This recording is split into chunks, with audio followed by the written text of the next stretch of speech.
Good late morning, everybody. We're just outside the town or the hamlet or village of Uig, which is at the north end of the Isle of Skye. And you can just see the ferry terminal down there, down the hill there. So I'm just waiting for the ferry over to Harris, and I'm meeting my good friend Alister. And then I believe Tom Heaton is coming over in a couple of days. And of course the weather has turned nice just as Paul's leaving. Yep, typical, isn't it? Typical. We'll have 10 days of rain and then the day I'm going home for a few days. And then last night we went to the, what's the area called? The Kerrang. The Kerrang, sorry. Went to the Kerrang, and well, I didn't think the light was going to be that great. I thought it was a morning area, which I believe it is.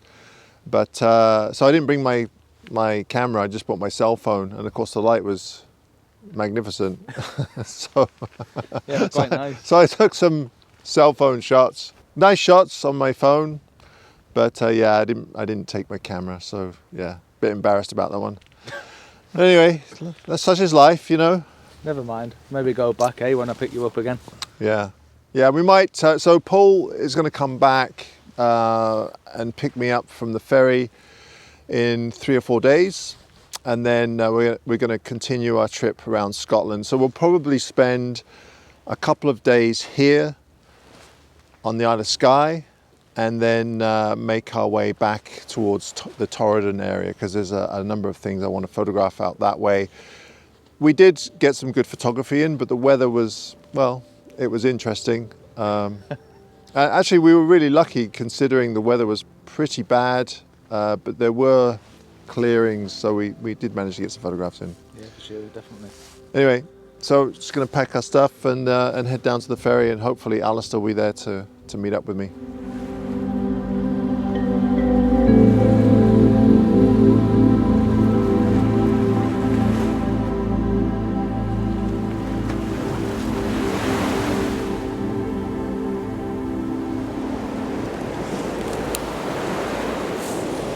Good morning and welcome everybody to the Isle of Harris. Now, I didn't record our ferry ride over yesterday. It was somewhat uneventful, but we've arrived at Harris and we're staying in a hotel not far from the ferry terminal.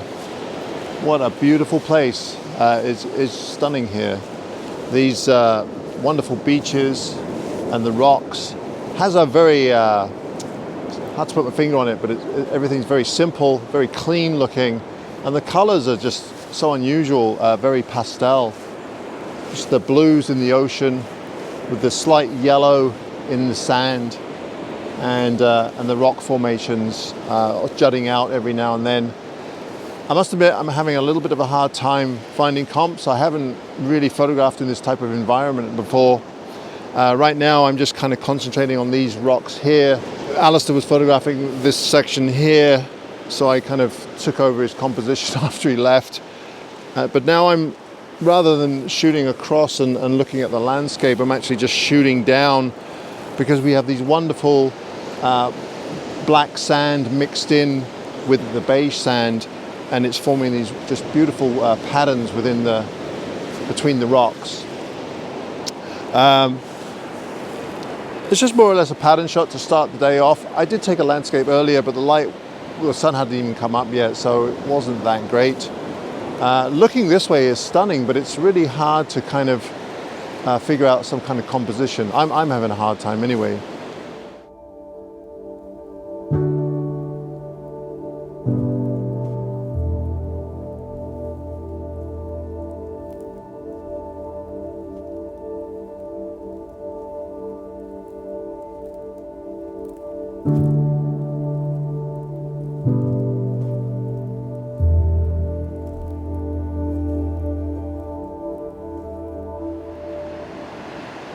This is really good. The tide's starting to come in, so we have less of a gap in the middle of the frame, if that makes sense. So right here I have the rocks in the foreground and then the rocks in the background and the mountains. But when the water wasn't coming up so high, there was this bit of a gap there that was a bit empty. So as the water's coming in, it's filling that gap and just making it a little bit more interesting. So for this composition here, I found this great rock here, has some beautiful patterns, kind of a pinky hue or pinky lines through it. So that's kind of my center of interest that kind of grounds the bottom of the frame. And then we have these two really great lines of black sand going through the tan sand. I think they're formed by little streams of water, fresh water coming through the rocks, and it must wash away the tan sand that's slightly lighter than the black sands. That's my theory anyway. So I have this in the foreground and then the mountains in the background. It's quite simple, but I think it works. The foreground rocks are just beautiful. So I'm just kind of waiting for the water to kind of come in every now and then. I've put on a case ND64 CPL, which is an ND filter with a built-in polarizer, which I really like.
So we just popped off and had something to eat really quickly, and we've come back out to the coastline.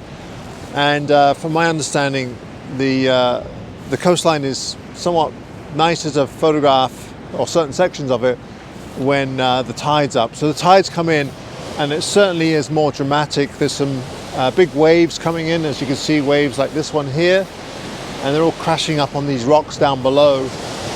So what I'm doing is I'm trying to get a bigger landscape, and now and then there'll be light hitting the hillsides in the background there. The shutter speed I'm using, I'm trying to experiment with different shutter speeds, because you get that crashing wave and then you get these water droplets going all over the place. So rather than capture it all with a really fast shutter speed, I'm experimenting with slower shutter speeds, around a third of a second and a half a second. So I'm using a Case ND CPL again. This time it's just a 3-stopper, and just playing around with different ISOs and different shutter speeds.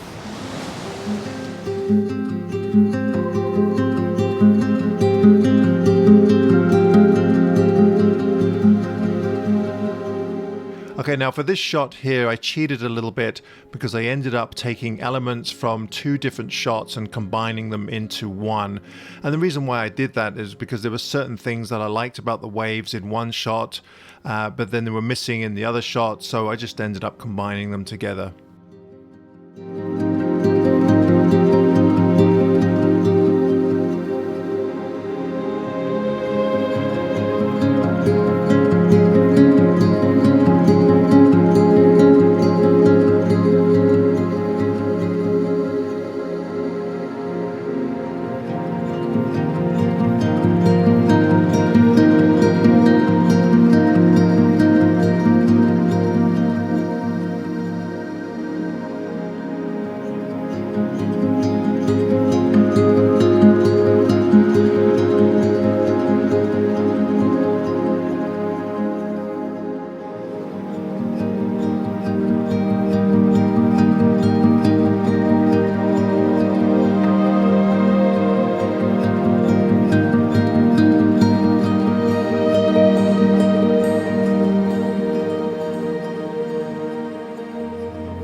Well, thank you once again, everybody, for watching this video. I really appreciate it. Please be sure to give me a thumbs up if you enjoyed it.